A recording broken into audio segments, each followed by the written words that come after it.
Do Ipiranga as margens plácidas de um povo heroico brado retumbante, e o sol da liberdade em raios fúlgidos brilhou no céu da pátria nesse instante. Composta a mesa, acho que agora está bem melhor composta, e cantado o hino nacional para que nos inspire nessa luta por uma cidade melhor, dentro de um país melhor. E eu passo então ao nosso Allen Habert a direção dessa cerimônia. Com você, Allen. É com muita alegria que a Conferência São Paulo SUA recebe cada uma dessas lideranças aqui em São Paulo e o conjunto dos partidos políticos aqui presente. É um dia muito singular em que a sociedade civil ela dialoga com os partidos políticos. Nós convidamos 8 partidos de peso. A Conferência São Paulo SUA trabalha firmemente para construir uma agenda mínima que nós chamamos de necessária e imprescindível. Não é um programa para São Paulo, mas sim uma agenda mínima. A Conferência São Paulo SUA trabalha então esse pacto pela cidade, que é o pacto pela vida, o pacto pelo trabalho e o pacto pela democracia.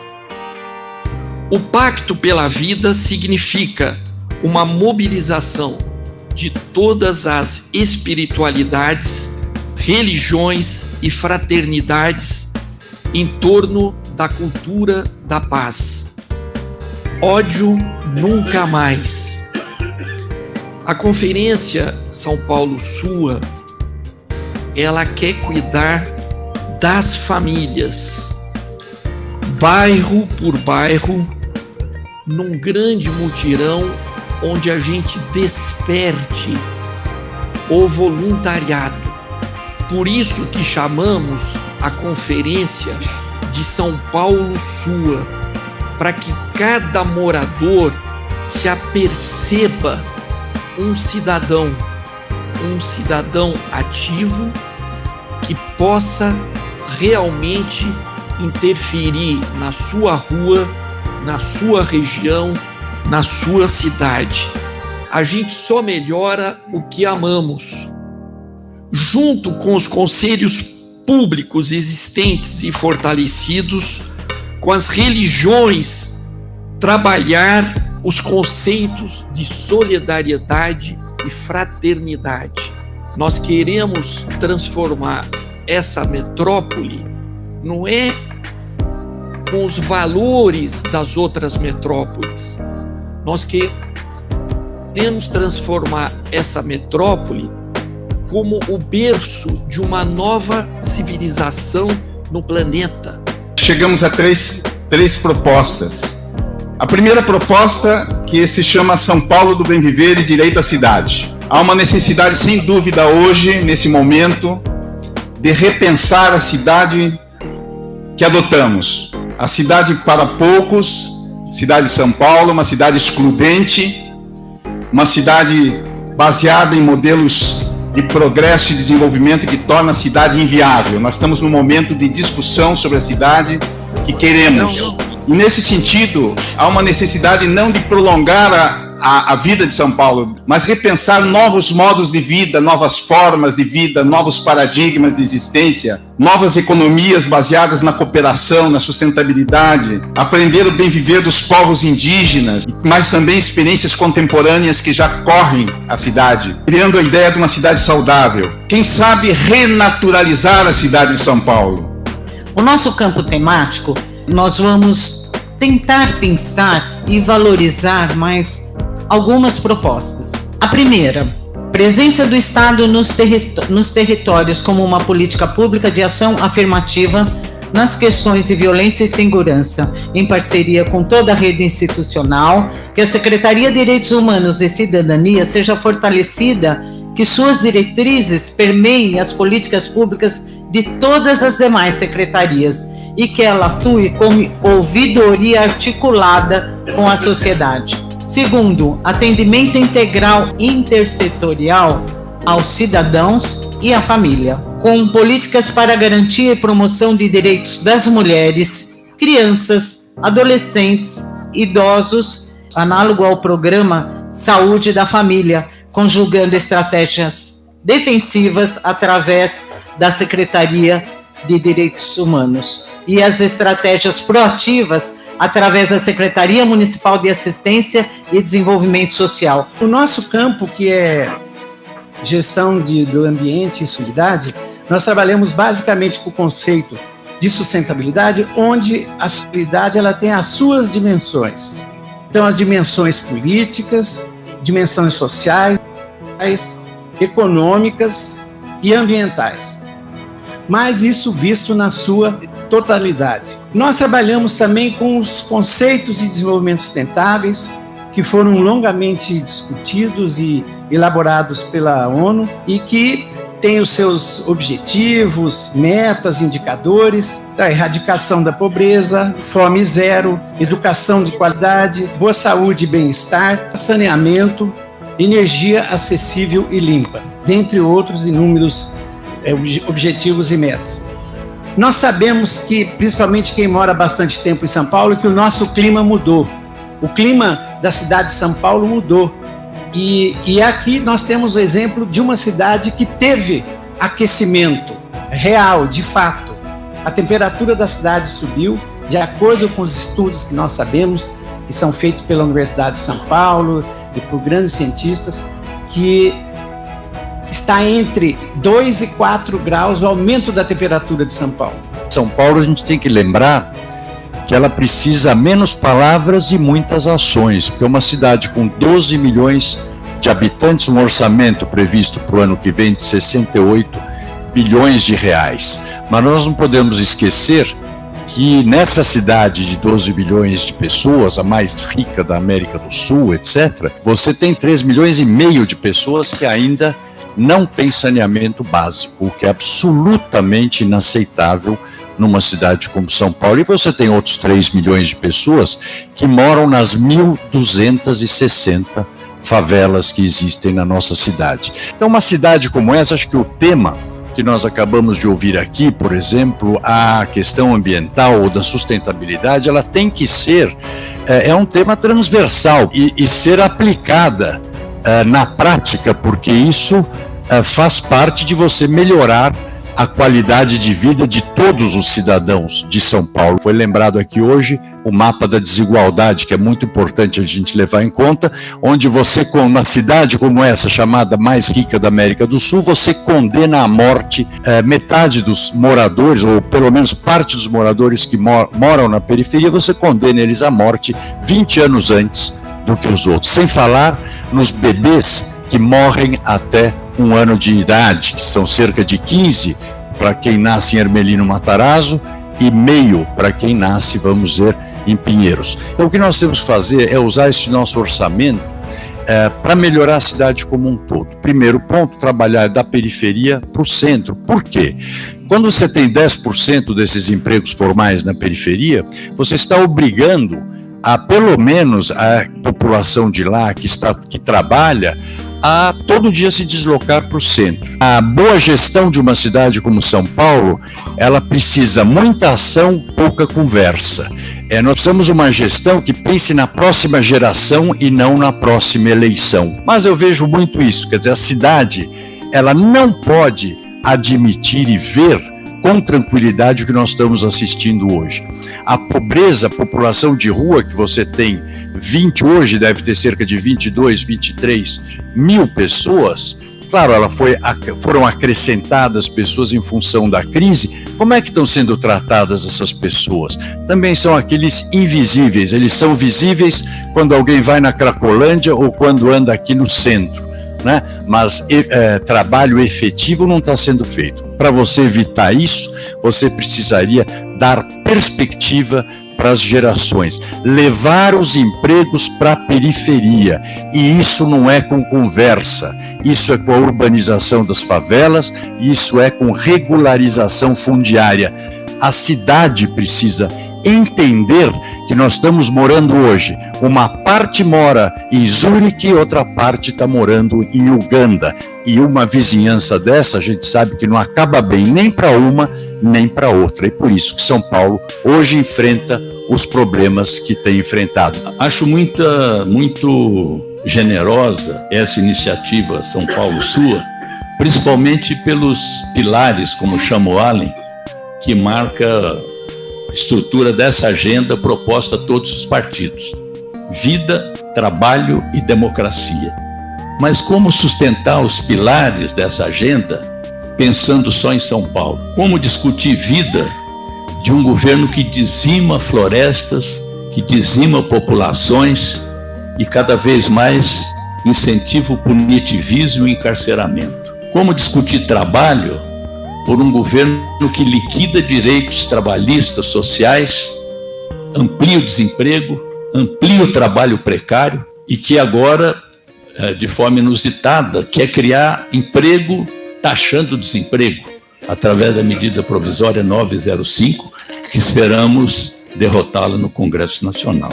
E, sobretudo, e aqui eu acho que o que une a todos aqui é a defesa da democracia, como sustentar o pilar da democracia de um governo que rasga a Constituição, que foi eleito depois de uma fraude gigantesca impulsionada pelos chamados fake news, que na verdade é desinformação, mentira, disseminação do ódio, e que agora trata a Constituição sem revogá-la porque não é preciso, porque tirou dela sentido e significado, transformando-a num papel sem valor, como nós temos visto sucessivamente os atos ditatoriais de um governo em que a exceção é a regra.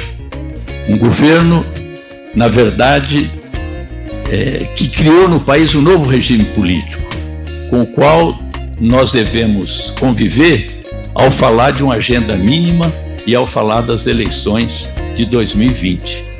É impossível tratar dessa agenda generosa e muito importante para a cidade de São Paulo se nós não colidirmos com esse verdadeiro monstro que empolgou o poder e que está fazendo a desgraça do país, vendendo as nossas riquezas, violando a nossa soberania.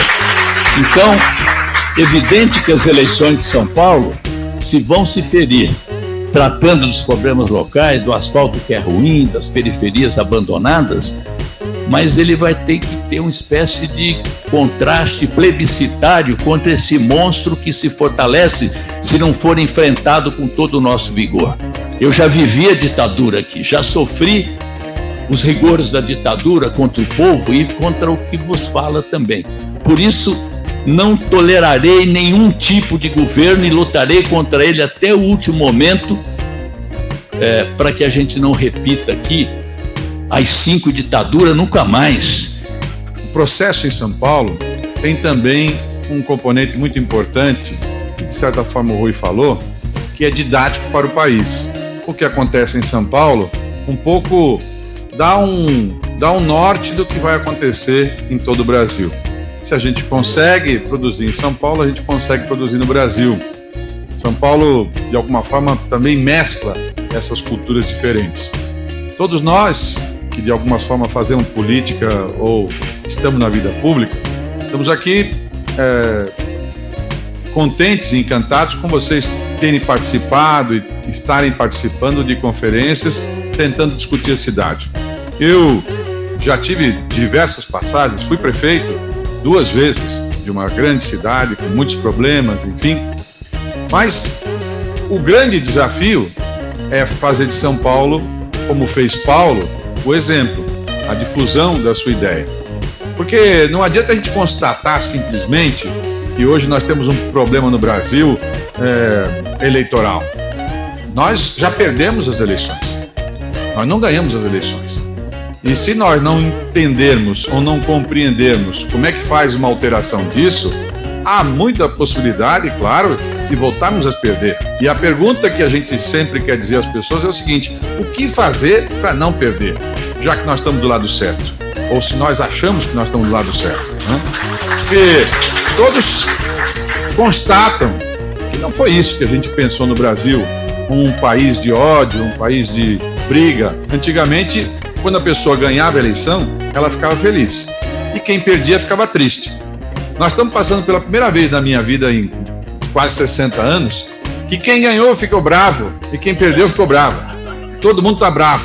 Há uma sensação quase que genérica, uma sensação de que as pessoas estão bravas, e isso produz um ambiente ruim, um ambiente que as pessoas parecem que elas querem se atritar. E, na verdade, elas não querem se atritar. A grande maioria não quer fazer atrito. Você pode divergir da pessoa, mas isso não quer dizer que você vai fazer da pessoa seu inimigo. Ele apenas pensa diferente do que você pensa. E para fazer isso, é claro que a cidade de São Paulo pode dar um grande salto em todo o Brasil se ela conseguir produzir uma solução a partir de São Paulo, como já aconteceu tantas e tantas vezes. Essa é a nossa tarefa. Acho que foi isso que moveu o Ali desde o início, na ideia e na concepção de juntar as pessoas. Formatar ideias, programas, o que a gente pretende fazer com a cidade, mas, acima de tudo, conseguir juntar as pessoas que pensem minimamente igual, para que elas possam, então, dar norte para o país inteiro. Há uma grande parte de pessoas que, porque não convive junto, não consegue sentir a proximidade das pessoas. Quase 1% da população do Brasil acha que ela está tão distante das outras pessoas que ela não acha que ela é brasileira. Ela está aqui por um engano do DNA. Ela caiu aqui sem querer. Ela devia estar vivendo em outro país. Numa cidade que tem a desigualdade do tamanho da cidade de São Paulo, um governo tem que fazer opção. Não é possível servir a dois senhores. Tem que governar para quem mais precisa. Isso é um conceito político que deve orientar todas as iniciativas de políticas públicas. Nós temos que tratar o combate às desigualdades como um mantra. Temos que perseguir permanentemente esse objetivo, porque não é possível que nós sigamos produzindo riqueza e reproduzindo a desigualdade no Brasil e na cidade de São Paulo. Não é razoável, na cidade de São Paulo, 10% dos empregos formais estarem na periferia. Então nós temos que construir uma estratégia de desenvolvimento urbano, de desenvolvimento econômico, que inclua uma parcela muito grande da população, incluindo os territórios, garantindo a presença do Estado na forma de equipamentos públicos, na forma de incentivos fiscais, na forma de produção de habitação humanizada. A opção de governar pela periferia, por polêmico que seja, porque sempre haverá alguém que fala: não, você está segregando, não, você está querendo colocar uma diferença, não, assim vai ser. Não se trata disso. Só queremos oferecer as mesmas oportunidades para aqueles que produzem a riqueza da nossa cidade. Portanto, governar para os que mais precisam. Porque nós já vivemos experiência na cidade de São Paulo, experiências nítidas de esquerda, como foi, a meu ver, né? O Haddad, a Marta, mesmo a Erundina, e reivindico experiências importantes para a cidade, como foi o prefeito Mário Covas, como foi a experiência de Franco Montoro, que havia uma presença política maior do Estado na cidade de São Paulo, e que mesmo ali tinha elementos de mobilização e de participação popular, elementos de descentralização. Uma cidade-estado da dimensão de São Paulo é ingovernável do ponto de vista da centralização. E a descentralização faz sentido combinado com participação popular. É que nós temos que ouvir também as demandas da população para construir uma melhor gestão pública. Os coordenadores dos campos temáticos, que vêm fazendo um trabalho realmente notável e trazendo uma contribuição de alto significado para construir essa agenda mínima que o Alan se refere, essa contribuição para o futuro de São Paulo. Ao falar de uma cidade, uma megalópole como São Paulo, nós estamos falando da exceção. A maioria das cidades, a imensa maioria, são pequenas, médias cidades. Agora, esses conjuntos, esses grandes aglomerados humanos, são a exceção. E realmente precisam um olhar absolutamente diferente, inovadora. Tradicionalmente, as cidades vêm sendo olhadas e administradas de modo muito semelhante, sem qualquer componente inovador no processo de gestão. As cidades são olhadas setorialmente e todos que abordam falam, olha aqui da saúde, olha aqui do esporte, olha aqui da educação, olha aqui do transporte, e fazem metas e propostas setoriais. São Paulo faz parte de um conglomerado de 22 milhões de pessoas, com interdependência, interrelacionalidade, e todas as intervenções têm consequências múltiplas nos diferentes municípios que compõem esse conglomerado. As populações que estão envolvidas trabalham no município, moram num outro município e estudam, às vezes, num terceiro município. São Paulo, evidentemente, como centro dessa área, área metropolitana, esse imenso conglomerado, é que recebe a maior demanda por parte das populações do entorno. Não basta nós falarmos, olha, vamos fazer um plano só de educação para São Paulo, vamos fazer um projeto de meio ambiente só para São Paulo. A interrelacionalidade tem que estar no centro das nossas preocupações. Mais importante do que nós ficarmos identificando setorialmente algumas pequenas submetas, nós deveríamos discutir, sem prejuízo dos campos temáticos e setoriais da cidade, o processo de gestão que permita viabilizar essas mesmas propostas de forma integrada. A cidade precisa ser funcional, antes de mais nada. A cidade precisa ser inclusiva, democrática. A cidade precisa ter uma economicidade que permita ela atender às suas funções e o bem viver das populações. E, por fim, a cidade precisa ser mais inteligente, a cidade do futuro, São Paulo do futuro, precisa ser mais inteligente, mais inovadora, para diminuir os custos e aumentar a eficácia do sistema como um todo. O Cidadania, ao qual pertence, está aqui para ouvir vocês, mais do que falar do que nós queremos. Nós queremos participar de construir as coisas juntos. É isso que o Cidadania está propondo. E se propõe, tem ideias, tem propostas, tem conceitos, tem princípios. Os princípios são muito próximos, estão aqui. Do ponto de vista do fundamento, nós não temos nenhuma divergência sobre a questão da democracia. Isso não cabe falar sobre que democracia, isso aí, quer dizer, quem já teve o couro curtido do AI-5, sabe, não precisa nem discutir, não precisamos fazer nenhuma grande propaganda sobre isso, sobre a redemocratização, o valor que é que tem a democracia, e uma democracia que já não é mais apenas eleitoral da ditadura, mas sim dos direitos de cidadania do estrangeiro, da cor, da sua opção sexual. Esses são os avanços da sociedade moderna. O mundo que vive moderno, que se transforma a cada dia, que já virou o século da Revolução Industrial, que está na revolução dessa máquina mortífera aqui, certo? O problema é que a cidade ela é rica e ela é pobre. O orçamento de 68 tem. Aonde nós vamos fazer? Qual é o eixo principal que vai permear todas as outras políticas? E aí eu defendo o meu peixe aqui, a questão da sustentabilidade para uma cidade de 2 milhões de habitantes, né? Não tem como viver uma cidade sem ter um programa que tenha problemas de ter sustentabilidade. É impossível, é inviável uma cidade se for sustentabilidade, sem ela ser sustentável, certo? Autossustentável, economia circular, isso tudo que está na pauta moderna que está aqui na cidade, certo? Não existe pensar se não for desse jeito. Estou fazendo essas ideias sem pensar em posições políticas de A ou B ou C. É isso que nós estamos que tá falando da cidade. Propor e da prioridade.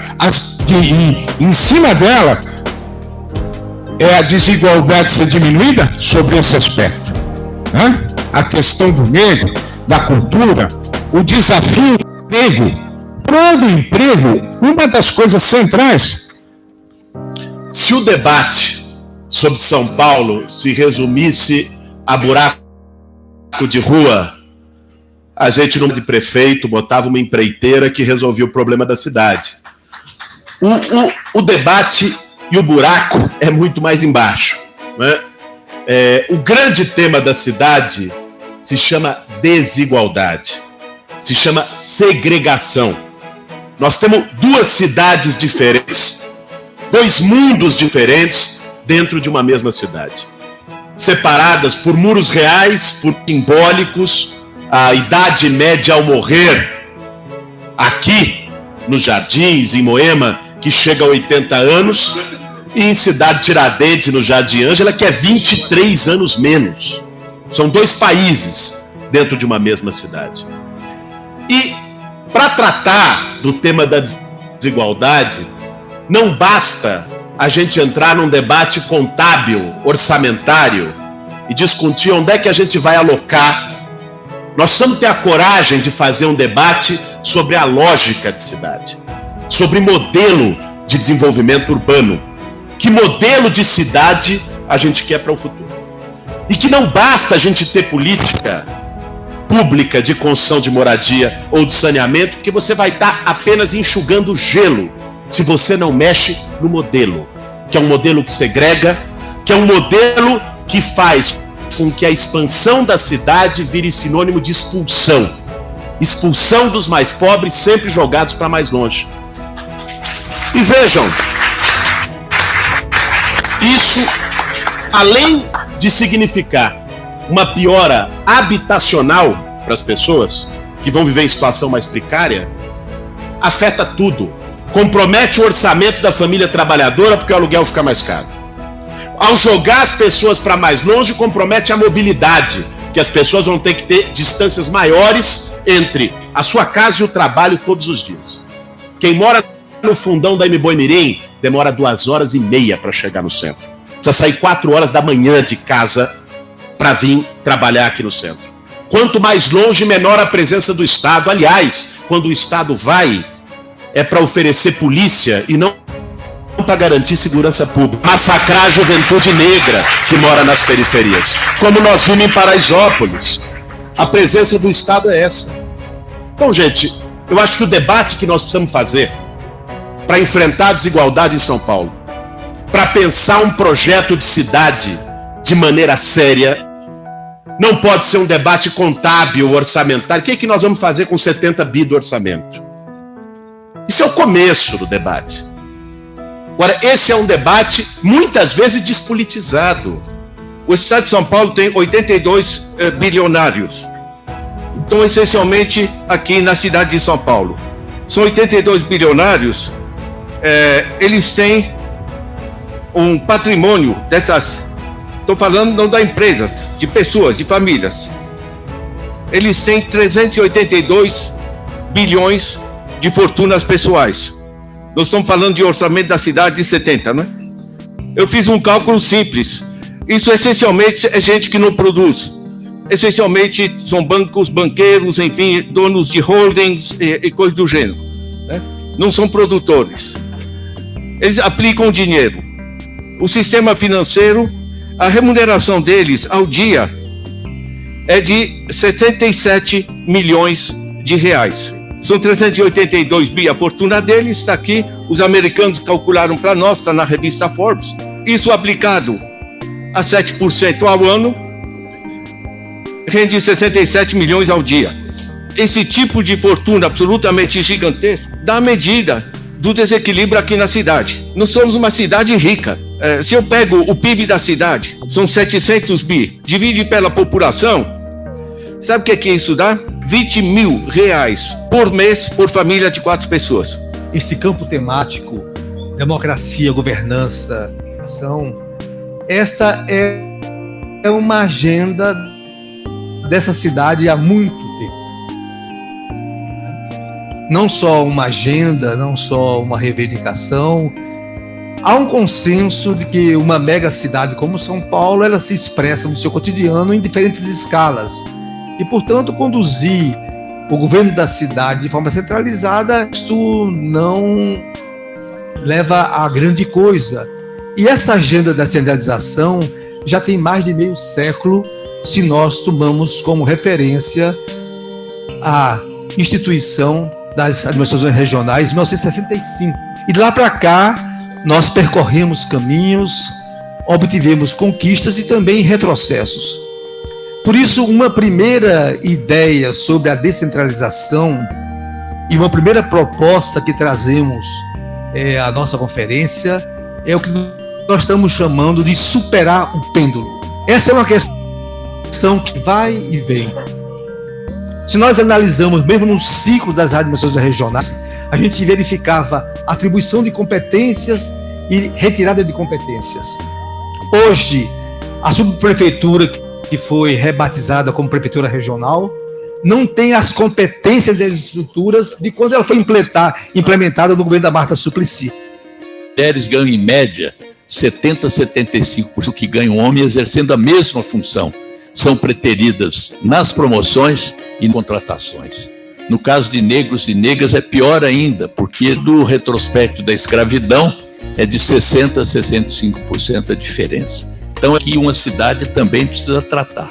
Eu acho que nós deveríamos ver o ISS, ver o ITBI, tudo que é possível, fazer progressivo e pegando essa gente que tem muito dinheiro e contribui com nada. Aqui é uma tentativa já de juntar pessoas para pensar uma nova cidade. E naturalmente as pessoas vão convergir para esse espaço aqui na época das eleições. Quero deixar aqui uma ideia que foi lançada outro dia aí pelo senador Suplicy, ex-senador, mas que tem como maior propagandista, defensor, ele quase que transformou isso na questão da renda mínima lá em Brasília, que é a ideia das primárias, que é se a gente convergir aqui para uma pauta nesses parâmetros que vem se discutido aqui, que tal submeter essa pauta junto com as eventuaturas desse campo e a gente convergir para uma candidatura que patrocine esse programa, que crie espaço nesse programa no governo, que não é o toma lá da cá, não é fisiologia. Que tal que a São Paulo Sua possa discutir essa ideia também e convencer os partidos que essa pode ser uma boa solução? Nós não estamos descobrindo a América, isso já é praticado em outros países. Só porque, assim, o ódio está reinando e a desumanização das pessoas é crescente. Ao lado disso, nós estamos tendo uma política, uma periculosidade caiu para 5%. Tem até aqueles vídeos do motoqueiro, né? Quer dizer, ele vai meio que escondidinho, vão tirando. Hoje tem um na Folha, uma outra coisa que tiraram aí. Cada dia uma coisinha, tira uma coisinha, facilitando, tirando os direitos dos trabalhadores. Agora, ao lado disso, existe a política de destruição do processo da educação pública brasileira, demolição da cultura, etc, etc, etc.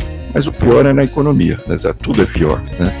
Então, eu acho que o São Paulo Sul poderia colaborar muito para que conseguíssemos eleger um prefeito, né, que seja justamente o contraponto desse governo federal. Onde aqui se faz educação de qualidade, onde aqui se faz cultura com liberdade, onde aqui o Estado também invista no desenvolvimento da cidade, cria oportunidades para os cidadãos, onde a iniciativa privada tem oportunidades. Acho que a gente tem que fazer justamente o contraponto do que tem o governo federal. Eu acho que esse é o papel do nosso prefeito aqui. E certamente teríamos um grande na cidade de São Paulo, a luta contra esse governo tirano, esse governo desumano, fascista que está nesse poder. O grande desafio dessa eleição da nossa cidade é, de fato, afirmar esse processo, afirmar, defender e construir um projeto de desenvolvimento para a nossa cidade, contrário ao que está em curso no nosso país. Afirmar um projeto de desenvolvimento, de investimento do Estado, contrário ao que está em curso, que é de desmonte, destruição do Estado, das leis, das regulamentações, rasgando a Constituição Federal, rasgando a CLT, enfim, em todas as áreas e a todo dia. Este é o projeto que a gente tem que enfrentar já, através das nossas ações e políticas, e defender, enfrentar, e na eleição afirmar um outro projeto, que é este, né, de investimento no Estado, que o Estado promova mais igualdade, combata as desigualdades, como foi já apontado aqui como principal problema do país, especialmente na cidade de São Paulo, onde milhões vivem nas mais precárias condições de vida, sem saber o dia de amanhã, com a situação econômica cada vez mais agravada, com uma crise crescente e que tende a se aprofundar com as medidas que estão sendo tomadas, porque retira dinheiro do mercado, não investe na produção, uma desindustrialização imensa no nosso país. São Paulo é, de fato, meus amigos, um ótimo exemplo para o Brasil, certamente para o mundo. É uma cidade forte, uma cidade importante. Só que ela é bom exemplo e péssimo exemplo. É interessante isso. Tem uma indústria pujante, tem uma arte que se desenvolve, uma cultura que se desenvolve, mas do lado ruim, dos diversos e inúmeros problemas que São Paulo tem, todos, absolutamente todos têm a mesma origem. Qual é? O problema social. Agora, como é que pode uma cidade ir para frente com uma desigualdade gritante como São Paulo tem? É claro que vai dar com os burros lá. É mais do que discutir uma prioridade, é encarar que isso é uma vergonha. Desigualdade em todos os sentidos. Na minha área de transportes, por exemplo, a gente vê as pessoas se locomovendo com uma dificuldade gigantesca para ir de casa ao trabalho, do trabalho para casa, nas situações durante o dia que precisam se locomover para levar uma criança ao médico, para levar um idoso ao hospital, etc. A gente vê isso, a gente assiste isso, mas a gente continua achando que isso é apenas um problema de equacionar financeiramente e se fala em privatizar tudo, como se privatizando tudo se resolvesse isso.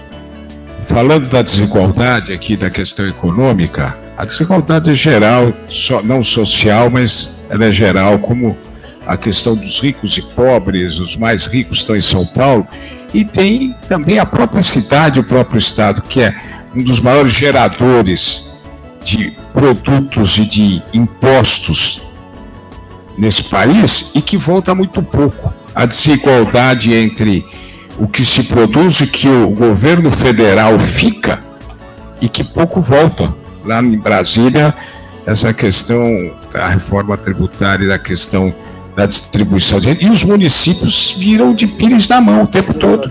Vou tocar aqui a questão da subprefeituras, esse poder da descentralização é fundamental nessa cidade de 12 milhões de habitantes. É impossível governar sem isso e empoderar ela, certo? Se não fizer isso, não tem governança, né? Centralizado não funciona. Você não vai tampar o buraco a partir aqui do centro da cidade. Você tem lá e na ponta. Você tem que ter a ponta, mesmo pela técnica do buraco, você tem que ter a pessoa lá na ponta. Eu queria colocar uma questão, Allen, que eu acho que é importante. A gente hoje aqui fez um debate de cunho político, né? Claro. Eu não quero diminuir o debate técnico, né, das ideias, das propostas, de como organizar os vários problemas da cidade, mas nós temos que entrar para o campo político, não partidário, mas eu acho que o movimento São Paulo Sua deve incentivar também esse diálogo. Nós temos a lógica de cada partido. Cada partido tem suas metas, seus objetivos, a sua lógica de funcionamento. Mas, se a gente olhar a partir da necessidade de garantir uma democracia, garantir um governo que olhe para as diversidades da cidade de São Paulo, eu acho o seguinte: a possibilidade da gente avançar num programa mínimo, né, capaz de sintetizar várias ideias que se apresentaram aqui, eu acho fundamental. As demandas são levadas para as subprefeituras e a população não é atendida. Por outro lado, nos parques, as pessoas têm se mobilizado dentro dos parques. Por quê? Porque o parque ele é o último local laico e não institucional que as pessoas se reúnem Só na cidade de São Paulo, eu acho que se a gente fala de descentralização, de economia, eu vou me ater a essa questão do campo econômico. Vale lembrar que o Brasil é o país democrático mais racista, mais machista e mais desigual do mundo.